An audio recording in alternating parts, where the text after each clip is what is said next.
Asus UEFI / BIOS options, how to boot from DVD. I just bought a new PC and the default installed OS is Windows 8.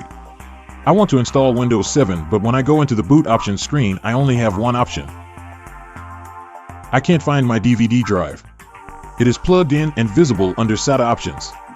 How is it that I don't see it in the boot options menu? The weirdest thing is that the drive is working perfectly inside Windows. So Windows 8 can detect it but the BIOS can't? I'm stuck with Windows 8. Any ideas?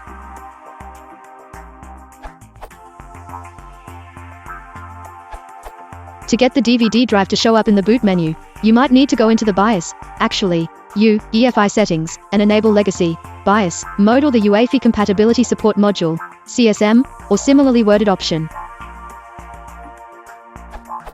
Screenshot of Asus K55 a BIOS with CSM enabled.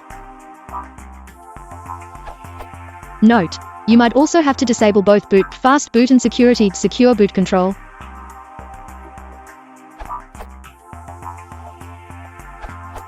See my answer to this post.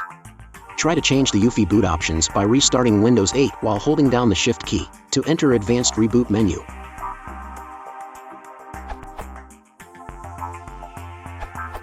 The Asus VivoBook Max X541N is very hard to get to boot from USB or DVD. I found only one way to make the system boot from a USB. Use the USB 2 port, not the blue USB 3 port. Turn off Secure Boot in the BIOS settings. Using Rufus, write the UEFI column NTFS as the boot selection option. Do not select the ISO to burn. Instead, choose the UEFI column NTFS from the drop-down in Rufus, and burn that by pressing Start.